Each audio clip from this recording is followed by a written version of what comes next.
I stood in the Ralph's parking lot on Sunset Boulevard, September heat radiating off the asphalt, holding a brown duffel bag I'd never opened. The man who handed it to me, nervous, sweating, said, "Tell Marcus we're square. I don't want to do this anymore." Then he was gone. 3 days later, my apartment door exploded at 6 a.m.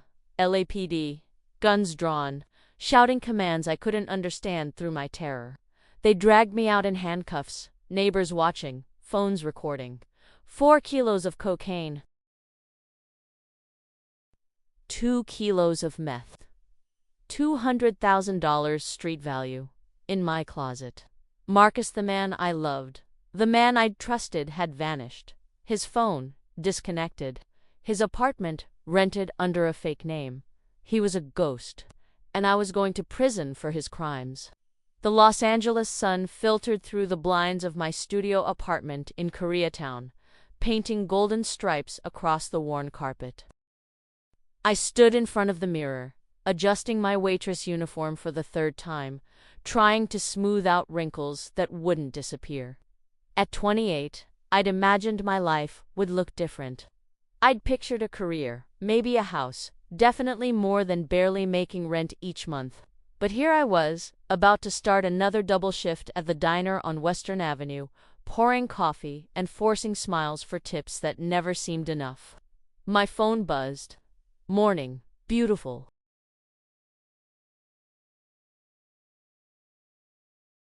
"Can't wait to see you tonight, Marcus." Even his texts made my heart skip. We'd been together for 7 months, and he'd become my escape from the monotony of my struggling existence. He was different from anyone I'd ever dated, confident, generous, always knowing exactly what to say. He'd sweep into my life with expensive dinners I couldn't afford, tell me I deserved better than my cramped apartment and exhausting job, promise me a future that felt real when he said it.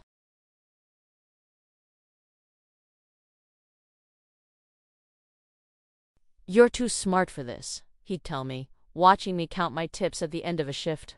"You should be doing something that matters." I wanted to believe him.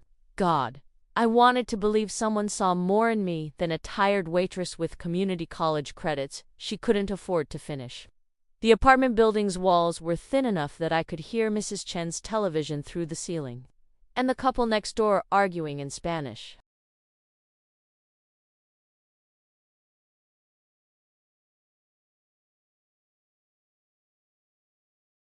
The air conditioning hadn't worked in weeks, and my landlord kept promising to fix it next week.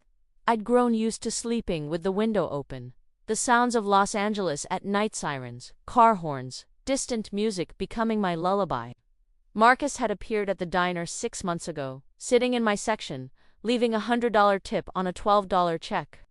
When I'd tried to give it back, insisting it was too much, he'd smiled. "Keep it. You gave me excellent service."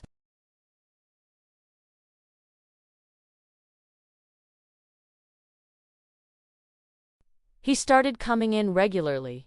Always friendly, always generous, always interested in my life in a way that felt genuine. When he finally asked me out, I'd hesitated. He seemed too good to be true, successful, handsome, attentive. Men like him didn't date women like me, women who smelled like French fries and coffee at the end of their shifts. But he persisted, and eventually I said yes. Now, 7 months later, I couldn't imagine my life without him. He'd become my confidant, my supporter, the person who made me feel like I mattered. He'd meet me after work with takeout from restaurants I'd never been able to afford, listen to me complain about difficult customers, massage my aching feet while I told him about my dreams of going back to school, maybe becoming a nurse. "I'll help you," he'd promise. "Whatever you need, I've got you." I never asked too many questions about his work.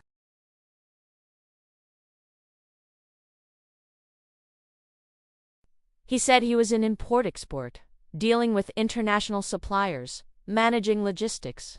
It sounded legitimate, and he certainly had money. His apartment in Silver Lake was beautiful hardwood floors, modern furniture, a view of the reservoir, Compared to my studio, it felt like a palace. Why don't you move in? He'd suggested last month. You're here most nights anyway. I'd considered it. The rent savings alone would be less.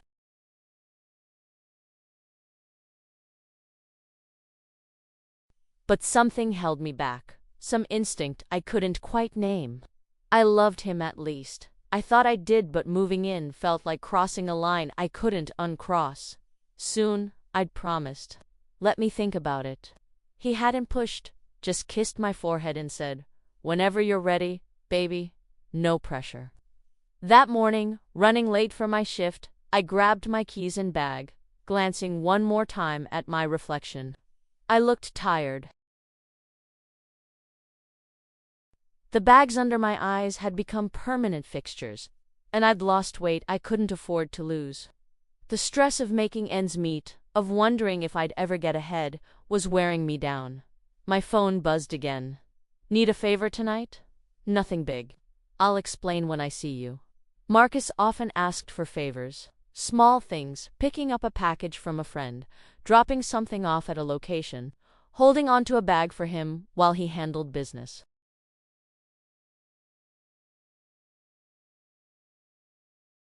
He'd always explained it was work-related, time-sensitive, nothing to worry about. And I'd always said yes, eager to help the man who'd done so much for me. I texted back, "Of course. What do you need?" "Just need you to hold something for me. I'll bring it by the diner. You're a lifesaver." The morning shift dragged. The air conditioning at the diner barely worked, and the July heat turned the dining room into a sauna. Customers were irritable, tips were sparse, and by noon, my feet were already screaming. During my break, I sat in the back alley, smoking a cigarette I'd bummed off the cook, watching the traffic on Western Avenue crawl by in the oppressive heat. Los Angeles in summer was brutal. The smog settled over the city like a blanket, and the palm trees lining the streets looked dusty and tired. Everyone moved slower, talked slower, as if the heat had sapped the energy from the entire city.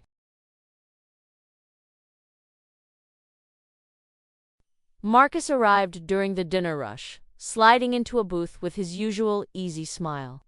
He looked cool and collected despite the heat, wearing a crisp white t-shirt and jeans, sunglasses pushed up on his head. He ordered coffee he wouldn't drink, and waited until I had a moment to come over. "Hey, beautiful," he said, reaching for my hand.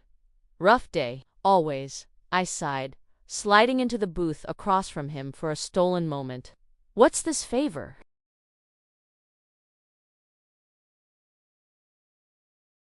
He pulled a black backpack from under the table. "I need you to keep this at your place for a few days, just until Thursday. Then I'll come get it." "What's in it?" "Work stuff, papers, some product samples, nothing exciting. But I can't keep it at my place right now. I'm having the apartment fumigated for roaches, and I don't want chemicals around this stuff." It made sense. I'd seen roaches in his building before. Los Angeles apartments, no matter how nice, all seemed to have them.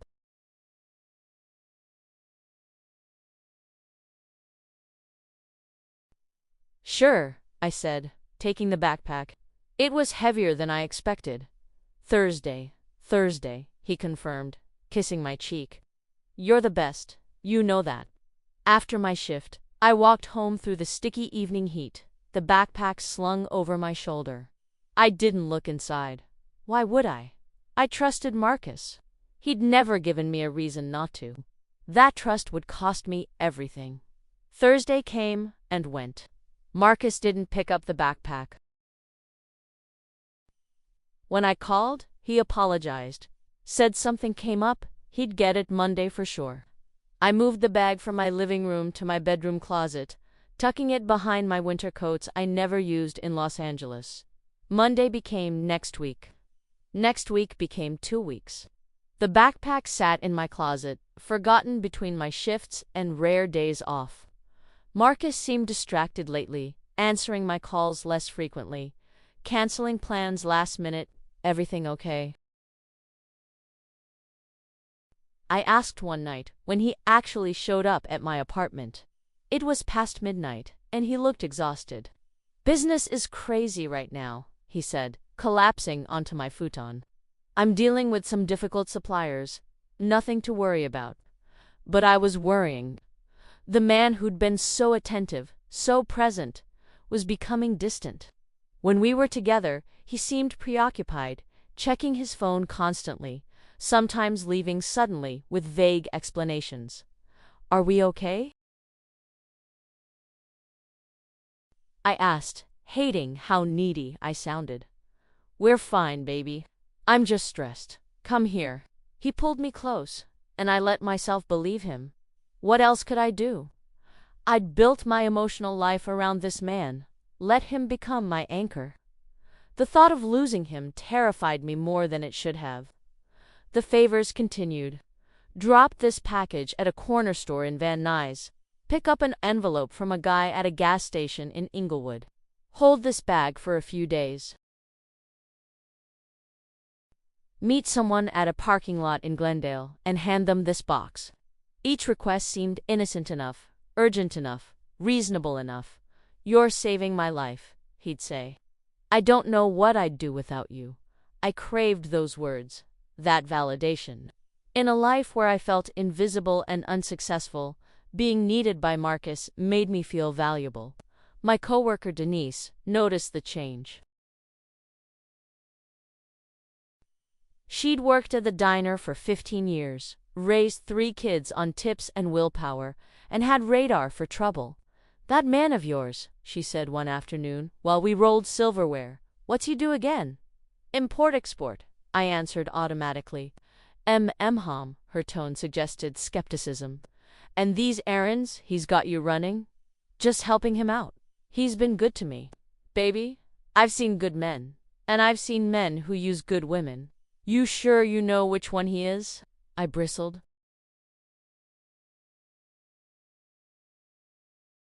You don't know him, Denise? You're right. I don't. But I know that look you got lately, like you're carrying something heavy you don't understand. She was more right than she knew. The weight I carried wasn't just physical backpacks and packages. It was the growing unease I couldn't shake, the questions I was afraid to ask, the feeling that I'd stepped into something I didn't fully comprehend.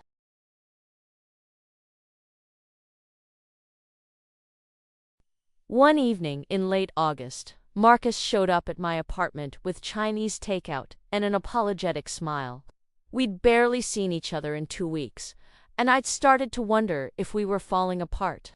I'm sorry I've been so absent, he said, unpacking containers of kung pao chicken and fried rice. Things are settling down now. I've missed you. I've missed you too, I admitted, relief flooding through me. Maybe I'd been paranoid. Maybe Denise was wrong. We ate on my futon, watching a movie on my laptop, his arm around my shoulders. For the first time in weeks, things felt normal, felt right.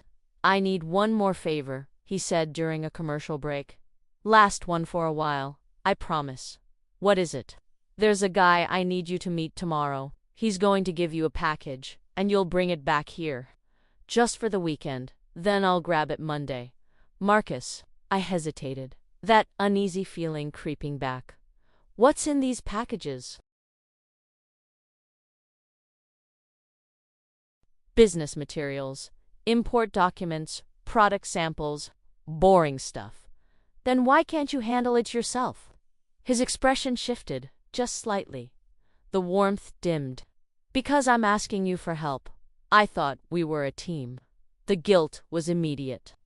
Here was this man who'd been so good to me, who'd supported me emotionally and financially, and I was questioning him. Being ungrateful. We are a team, I said quickly. Of course I'll help. That's my girl. He kissed my temple. Tomorrow afternoon, 2 o'clock, parking lot of the Ralphs on Sunset.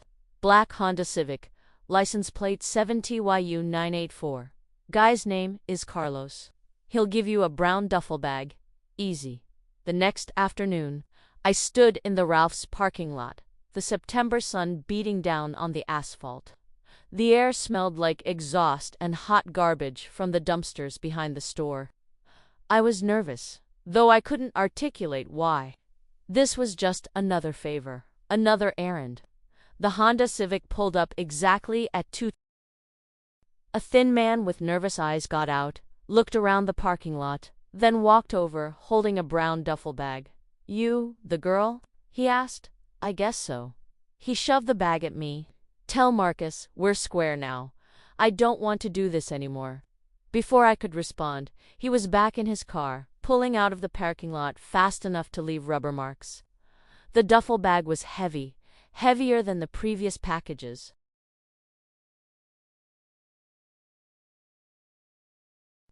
As I walked to my car, I heard something shift inside it, a soft, dense weight moving. "Don't look," I told myself. "It's not your business. Trust Marcus." But Denise's words echoed in my mind. "You sure you know which one he is?" I drove home with the bag in my trunk, trying to ignore the gnawing anxiety in my stomach. When I got to my apartment, I carried the bag inside, putting it in my closet next to the backpack from July that Marcus still hadn't retrieved. That night, I couldn't sleep. The weight of those bags felt heavier than their physical mass, pressing down on my chest, making it hard to breathe. At 3 in the morning, I got up, stood in front of my closet, stared at the duffel bag and the backpack. What was I carrying for him? What had I been carrying for him? My hand reached for the backpack's zipper. I stopped. If I looked, I'd know. And if I knew, I couldn't unknow.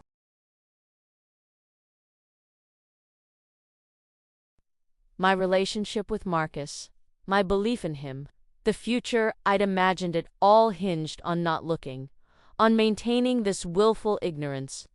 I went back to bed without opening either bag. 3 days later, at 6 a.m. on a Wednesday morning, my apartment door exploded open. I woke to the sound of splintering wood and shouting voices.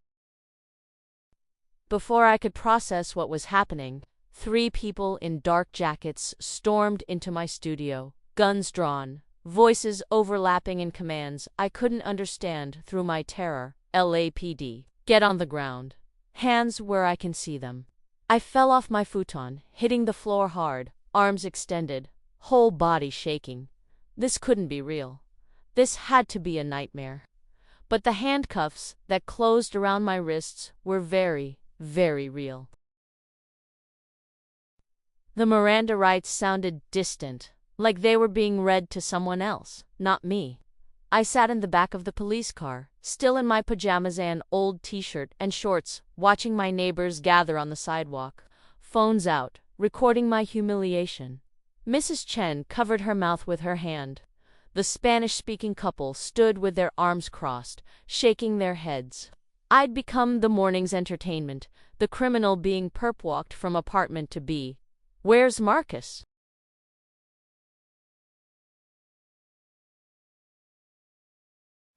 I asked the female officer driving. My voice sounded strange, high-pitched and childlike. "There's been a mistake." "I don't save it for your statement," she said, not unkindly. "You have the right to remain silent. I'd use it." The downtown LAPD station was nothing like the police shows on TV. It smelled like stale coffee, sweat, and industrial cleaner. Fluorescent lights buzzed overhead, bright enough to make my eyes water. They processed me like I was already guilty. Fingerprints, photos, a humiliating strip search that left me feeling violated and small. "I want to call someone," I said to the officer handling my intake. He was older, maybe 50, with gray hair and tired eyes that had seen too many people in my position. "You'll get your call. First, let's talk about what we found in your apartment." They led me to an interrogation room, windowless, small, with a metal table bolted to the floor and chairs that had seen better decades. 2 detectives sat across from me, a man and a woman, both wearing expressions of professional skepticism. The man, Detective Ramirez, opened a folder. Says here, you're 28, working as a waitress, living in that studio for 3 years. That about right? I nodded, not trusting my voice. The woman, Detective Park, leaned forward. We found approximately 4 kilos of cocaine and 2 kilos of methamphetamine in your closet. Street value around $200,000. That's not a personal use amount. That's distribution. That's serious prison time. The world tilted. Cocaine, methamphetamine. No, that's not mine.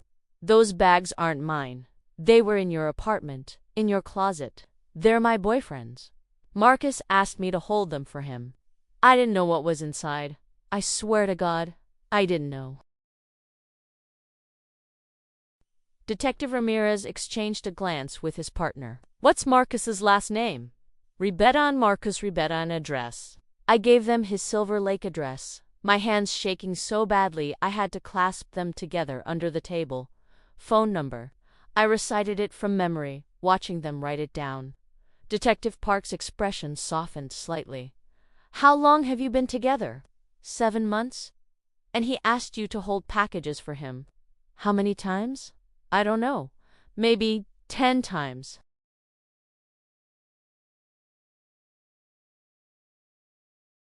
"15. Over the past few months, he said it was work materials, import-export documents. I trusted him. The words sounded pathetic even as I said them. How could I have been so naive? So blind? Did you ever look inside the packages? Ramirez asked. No. Tears started falling, hot and shameful. I trusted him. He said they were for work. I didn't think, I never imagined. They let me make my phone call. I tried Marcus first, my hands trembling as I dialed. It went straight to voicemail. I tried 3 more times with the same result. He'd turned off his phone or blocked my number. He was gone. The reality crashed over me like a wave. This man I'd loved, this man I'd trusted with my heart and my future, had used me. I wasn't his girlfriend. I was his mule, his storage unit, his disposable pawn in a game I didn't even know I was playing. I called my mother next. She lived in Riverside, and we'd been estranged for 2 years after a fight about my life choices. But she was the only person I could think of. Mom. My voice broke on the word. Emily. What's wrong? I've been arrested. I need help, please. The silence stretched so long, I thought she'd hung up. Then, I'll be there as soon as I can. The public defender they assigned me was overwhelmed and overworked.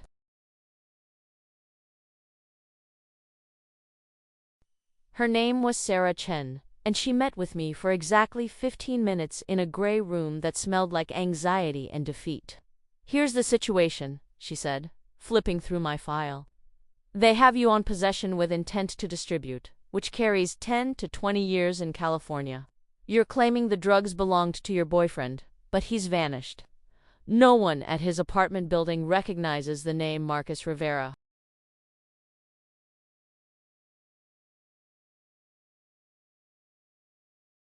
The lease is under a different name, and that person claims they've never heard of him. My stomach dropped. That's impossible. I've been there dozens of times. Maybe you have. But whoever he is, Marcus Rivera isn't his real name, and he's covered his tracks well. The apartment was rented through an LLC, paid in cash, 6 months in advance. The utility bills go to a P.O. box. There's no paper trail leading to him. He's real. I know him. We dated for 7 months. I believe you. But proving that to a jury, that's going to be difficult. Right now, all the evidence points to you. The drugs were in your apartment, in your closet, with your fingerprints on the bags. Because I carried them for him. I didn't know. She looked at me with something that might have been pity. Ignorance isn't a defense, Emily. You possessed the drugs. That's all that matters legally. So what do I do? The DA is offering a plea deal. 8 years, eligible for parole, in 5 with good behavior. Given the amount of drugs involved, that's actually generous. 8 years for something I didn't do, for trusting the wrong person. Or we go to trial, and you risk 20. Your choice. I couldn't breathe. The walls of the small room closed in, and my vision tunneled. This wasn't happening. This couldn't be my life, but it was. They held me without bail flight risk, they said, given the severity of the charges. I was transferred to Los Angeles County Jail, processed again, given an orange jumpsuit that was too big, and led to a cell with 3 other women. The cell was 8 feet by 10 feet. 2 metal bunk beds, a toilet with no seat, a sink that barely worked. The walls were covered in scratched messages from previous occupants, names, dates, declarations of innocence, prayers to God. My cellmates sized me up with the casual cruelty of people who'd learned to survive in this environment. The woman on the top bunk, a tattooed 40-something named Rita, spoke first. "What you in for, sweetheart? Drug possession? Yours or someone else's?" "Someone else's." She laughed, not unkindly. "Honey, we're all innocent in here, but I'll give you some advice, since you look like a baby deer about to get eaten. Keep your head down, don't trust anyone, and whatever you do, don't cry where they can see you." That first night, I cried anyway, quietly, facing the wall.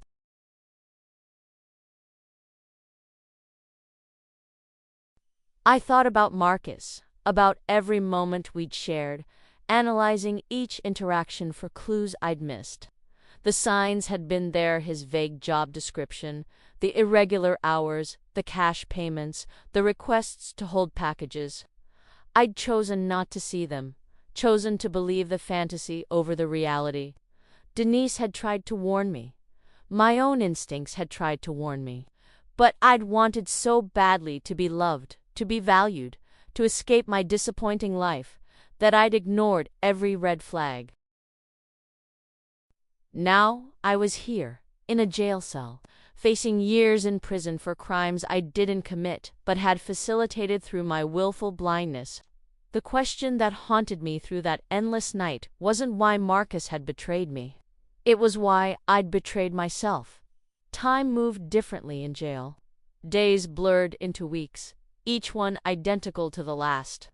Wake at 6 a.m. to fluorescent lights and shouted commands. Breakfast of powdered eggs and stale toast. Hours of sitting in the cell or the common area, trying to stay invisible while tension simmered constantly beneath the surface. Violence could erupt over anything: a look, a comment, perceived disrespect. I learned to navigate this new world through observation and careful silence. Rita, my cellmate, became an unlikely guide. She'd been in and out of the system since she was 18, knew the unwritten rules, the hierarchies, the survival strategies. "You got soft eyes," she told me one afternoon while we sat in the common area. "That makes you a target. You need to toughen up or team up." Team up with who? Me, for starters. "I like you, kid. You remind me of my daughter. Same age, same trusting nature." That's what got her into drugs. Rita's expression darkened. "I'm in here for trying to steal from the pharmacy to help her. Didn't work out." I realized then that everyone here had a story, a chain of choices and circumstances that led them to this place. We weren't monsters. We were people who'd made mistakes, been betrayed, gotten desperate, or simply been in the wrong place at the wrong time. My public defender visited once a week. Sarah Chen always looked harried, carrying folders for dozens of other cases, fighting a system designed to process people quickly rather than justly. "The DA isn't budging on the plea deal," she said during our third meeting. 8 years is the offer. It expires in 2 weeks. What if we go to trial? Emily, I have to be honest with you. We have no physical evidence tying Marcus to these drugs. We have no witnesses who can confirm he even exists under that name. We have your testimony, which any prosecutor will tear apart. You willingly held those bags. You never looked inside, never reported them, never questioned what you were transporting, because I trusted him. And a jury will see that as either unbelievable naivety or willing participation. I'm sorry, but that's the truth. After she left, I sat in my cell, staring at the cinderblock wall, feeling the weight of impossible choices. 8 years of my life. I'd be 36 when I got out if I got parole. My 20s, gone. Any chance at a normal career, gone.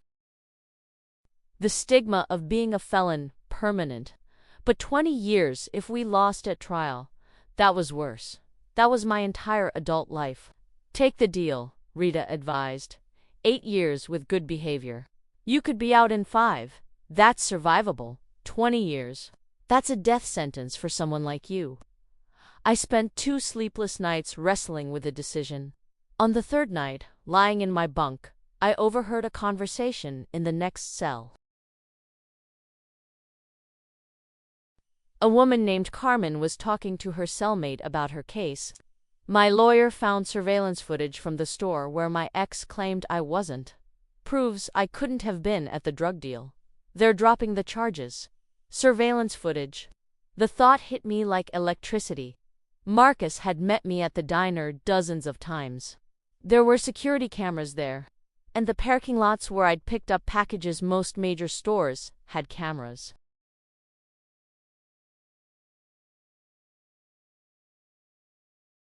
If I could prove those meetings happened, prove that Marcus existed and had asked me to carry these items, maybe I had a chance. The next morning, I asked to see Sarah Chen urgently. I need you to request surveillance footage, I told her. Speaking faster than usual, hope sparking in my chest for the first time in weeks.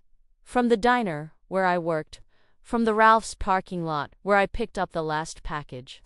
From Marcus's apartment building in Silver Lake.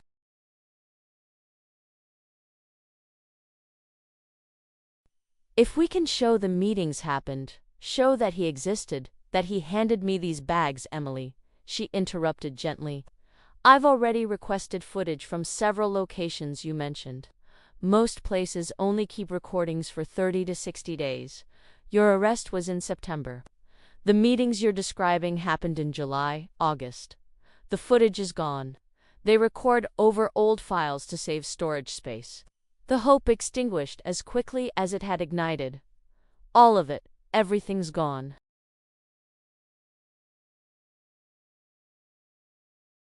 I'm still waiting on responses from a few places, but so far, yes.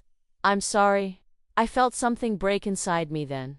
The last thread of faith that truth would win, that justice would prevail, that I could prove my innocence, it snapped. I was drowning, and no one was coming to save me. Then I'll take the plea, I whispered. Are you sure? No.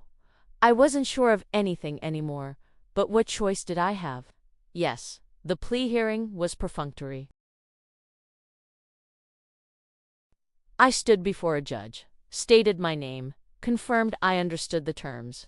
8 years in state prison for possession with intent to distribute. The judge asked if anyone had coerced me into the plea. No, Your Honor, I said, the lie tasting like ash.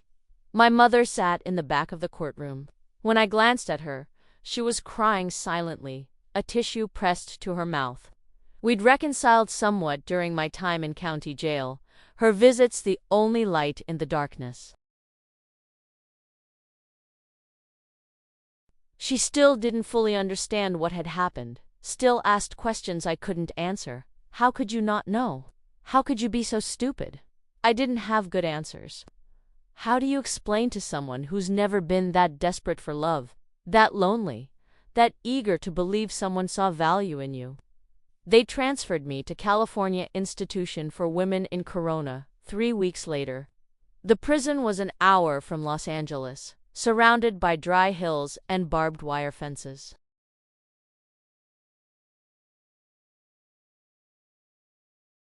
As the bus pulled through the gates, I looked back at the city skyline, in the distance the place where my life had fallen apart. I was 28 years old. I'd be 33 at minimum when I got out. If I survived, prison was different from county jail. More structured, more rigid, but paradoxically, more bearable. You got into a routine. Work assignments, meals, recreation time, lockdown. Days became weeks, became months. I got a job in the prison library, shelving books, helping other inmates with their reading. It was quiet work, solitary, which suited me. I'd become someone who preferred silence, who'd learned that words could be weapons, and trust was a luxury I couldn't afford. But slowly, reluctantly, I started forming connections.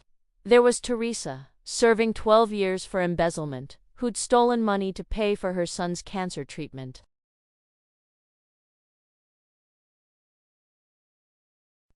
There was Jasmine, a former teacher, in for vehicular manslaughter after a car accident that killed a teenager.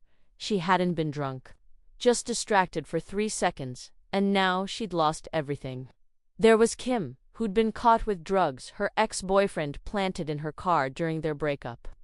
So many women, so many stories of being used, betrayed, manipulated by men they'd loved or trusted. We formed an informal support group, meeting in the library during recreation time, sharing our experiences, our strategies for survival, our hopes for the future. "When I get out," Teresa said one afternoon, "I'm never trusting a man again. My husband knew what I was doing to save our son, and when I got caught, he filed for divorce. Said he couldn't be married to a criminal. Mine testified against me for a reduced sentence," Kim added bitterly.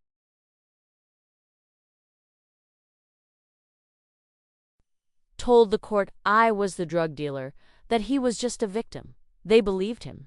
Their stories sounded horrifyingly familiar. I wasn't unique. I wasn't even unusual. I was one of thousands of women who'd paid for men's crimes, who'd been used and discarded when we were no longer useful. "We have to do better," I said. "When we get out, we have to be smarter, stronger." "How?" Jasmine asked. "How do you learn to trust again when trust is what got you here?"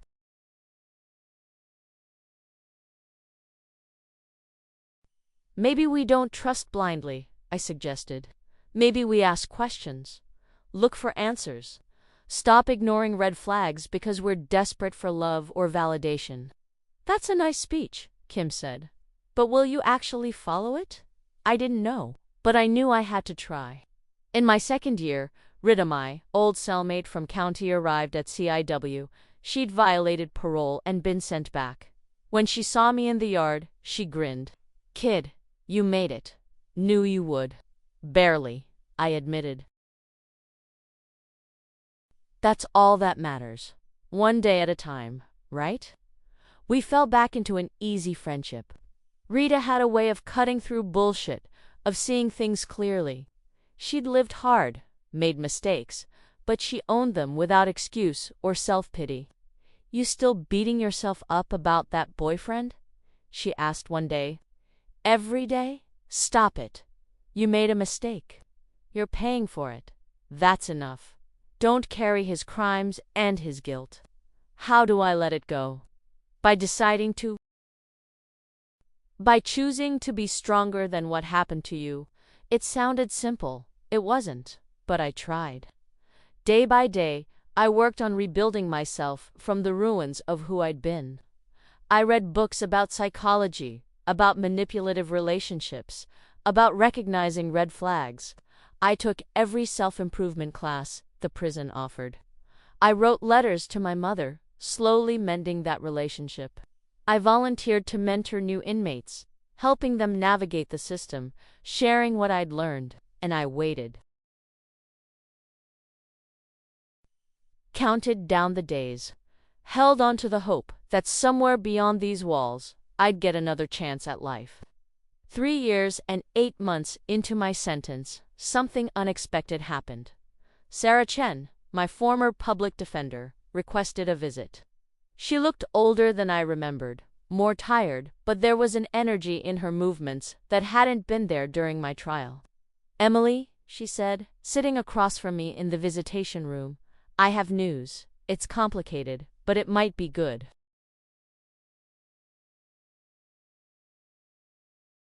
My heart rate spiked. What kind of news? Marcus Revereaux, rather, the man you knew as Marcus Revereaux, was arrested 2 months ago in Arizona. His real name is David Ochoa. He's been running drug operations in 3 states for the past 5 years. When they arrested him, they found documentation, including text messages and communications that mention you by name, specifically discussing using you to transport and store drugs without your knowledge. The room spun. They found proof. That he manipulated me? Yes. Not enough to prove you were completely innocent. You still knowingly transported the packages without checking their contents, but enough to demonstrate you were deliberately deceived and used. It establishes a pattern of manipulation. I've filed a motion for sentence reduction based on new evidence. It's not a guarantee, but there's a chance we can get your sentence reduced significantly, possibly even time served. I couldn't process the words.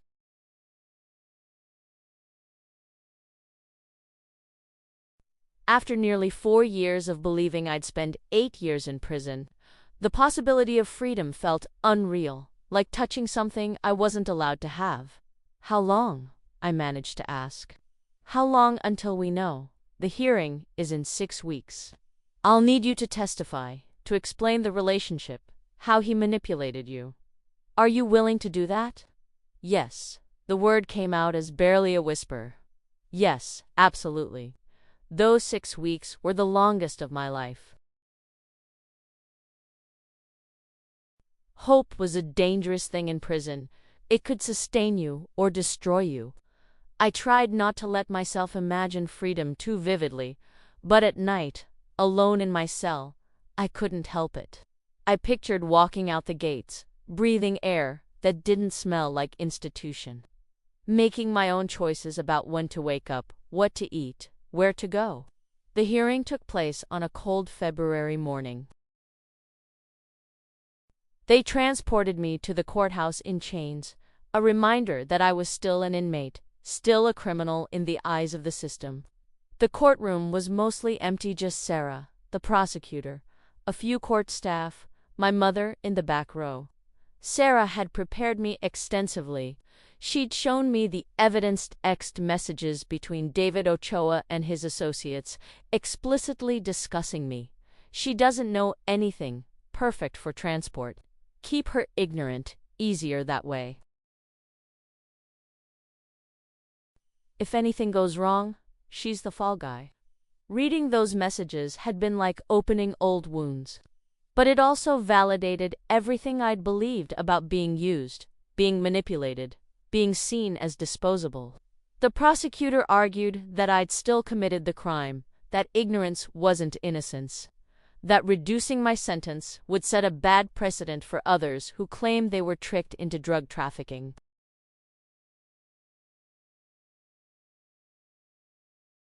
Sarah countered that justice required context, that punishing someone for being manipulated by a career criminal wasn't the purpose of the legal system, that I'd served nearly 4 years already and shown exemplary behavior and genuine remorse.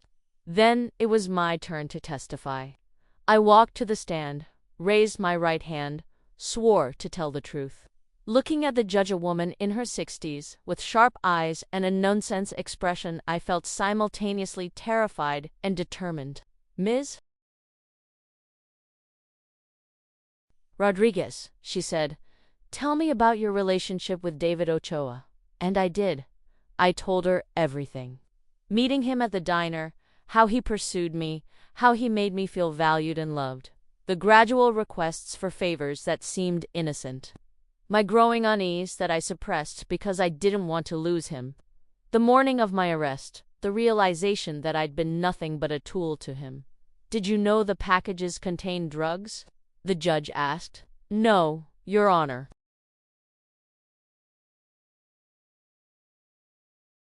I suspected something wasn't right, but I didn't let myself acknowledge it. I was willfully ignorant, and I take responsibility for that, but I didn't know. If you suspected, why didn't you look inside the packages? Why didn't you go to the police? I took a breath, forcing myself to be completely honest. Because I was afraid of what I'd find, and because I was more afraid of losing him than of the consequences of helping him. I was lonely, struggling, desperate for someone to see value in me. He took advantage of that, and I let him because I wanted so badly to believe I mattered to someone. The courtroom was silent. The judge studied me for a long moment. Ms. Rodriguez, the court recognizes that you were manipulated by Mr. Ochoa. However, manipulation doesn't absolve you of responsibility for your actions. You chose not to ask questions. You chose to transport packages without verifying their contents.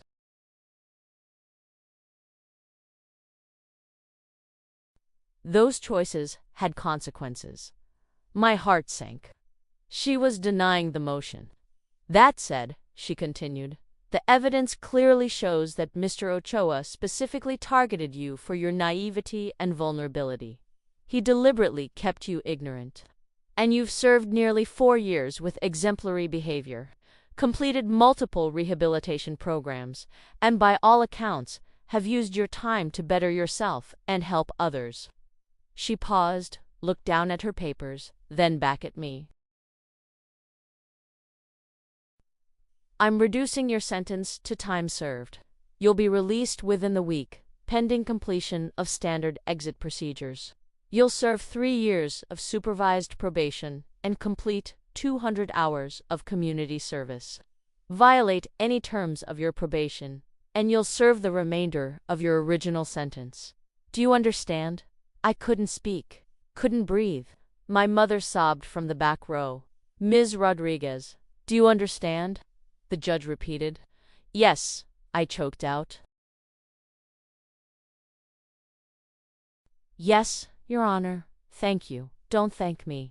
Thank your attorney who fought for you, and thank yourself for the work you did to change while incarcerated. And Ms. Rodriguez, learn from this. The next time someone asks you to do something that makes you uncomfortable, ask the hard questions. Choose yourself over your fear of being alone. I will, Your Honor. I promise.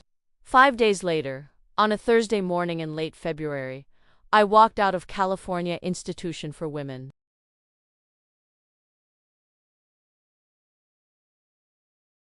The sun was brighter than I remembered, the air cleaner.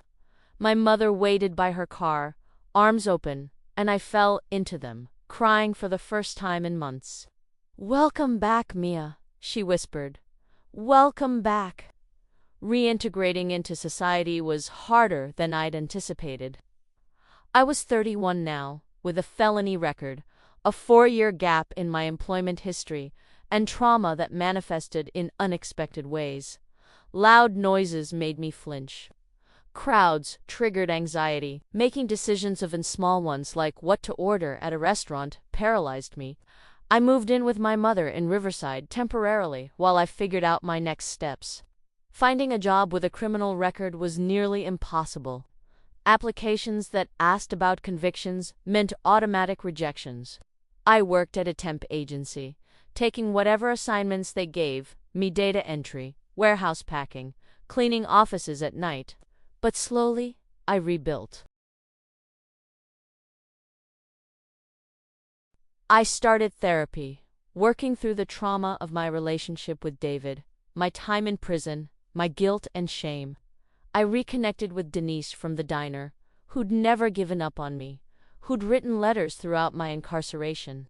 I told you that man was trouble, she said when we met for coffee, but she said it with love, not judgment. You did. I should have listened. Past is past, baby. What matters is what you do now.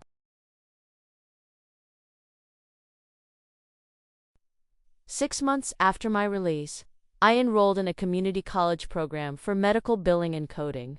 It was something I could do from home, something that didn't require customer-facing work where my record might be a barrier. I threw myself into the coursework, desperate to build a legitimate career, to prove I could be more than my worst mistake. A year after my release, Sarah Chen invited me to speak at a legal advocacy event about wrongful convictions and manipulative relationships.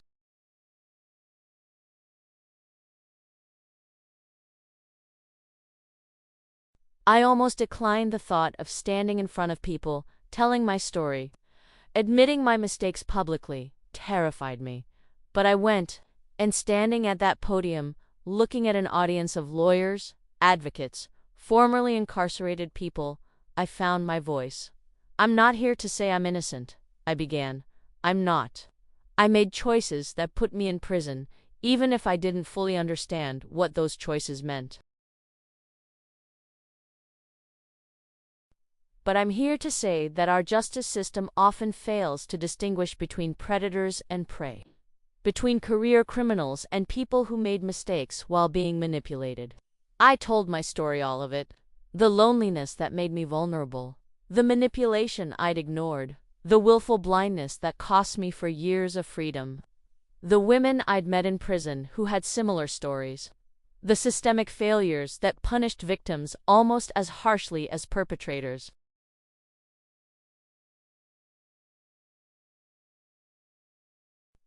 When I finished, the audience stood and applauded.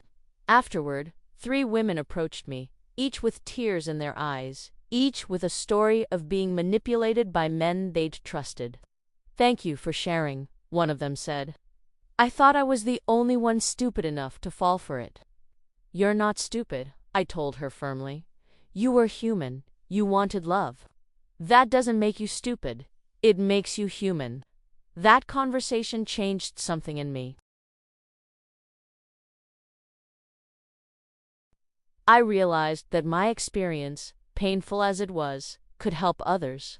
I started volunteering with an organization that supported women exiting incarceration, offering mentorship, sharing resources, helping them navigate the impossible maze of rebuilding life after prison. I met women in their 20s, 40s, 60s all, with stories of being used, betrayed, abandoned by systems that were supposed to protect them. We formed a community of survivors, each of us carrying scars but refusing to let those scars define us. 2 years after my release, I completed my certification program. I got a job at a medical office handling billing, finally earning a legitimate income, finally able to support myself. I moved into my own apartment, small, but mine, paid for with money I'd earned honestly. I dated cautiously, learning to recognize red flags I'd missed before. Learning to value myself enough to walk away when something felt wrong. I had a lot of therapy, a lot of healing, a lot of days where I still struggled with shame and regret. But I also had hope. Real hope. Not the desperate kind that had made me vulnerable before, but the steady kind that comes from knowing you've survived the worst and come out stronger. On the 4-year anniversary of my release, I visited the prison as part of my volunteer work.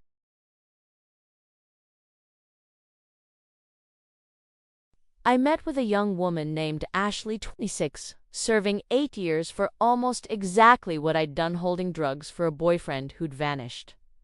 "How did you do it?" she asked. "How did you survive?" I thought about that question carefully. How had I survived? Through Rita's tough love, through Teresa and Jasmine and Kim's friendship, through Sarah's tireless advocacy, through my mother's forgiveness, through choosing every day to be better than what happened to me.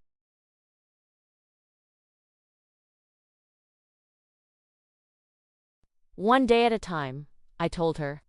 "You survive by refusing to let what he did to you be the end of your story. You survive by helping others, by learning from your mistakes, by being honest about the choices you made, even the painful ones.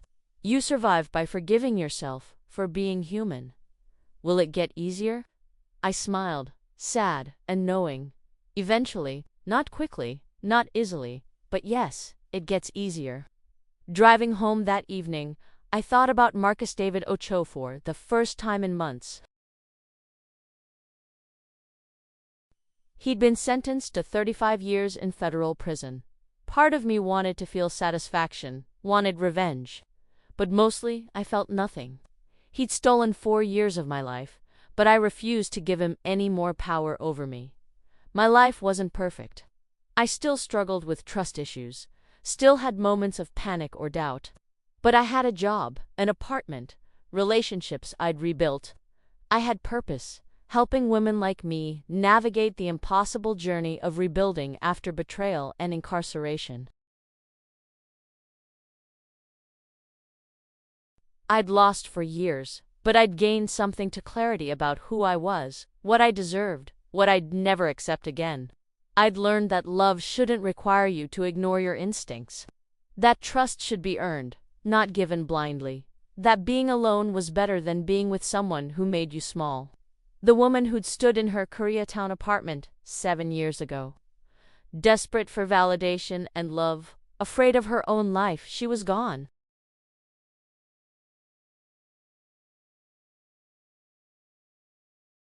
In her place was someone stronger, wiser, more careful, but also more compassionate. Someone who knew that mistakes didn't define you, but how you rose from them did. I'd gone to prison for his crime, but I'd come out with my own redemption. And that, finally, was enough.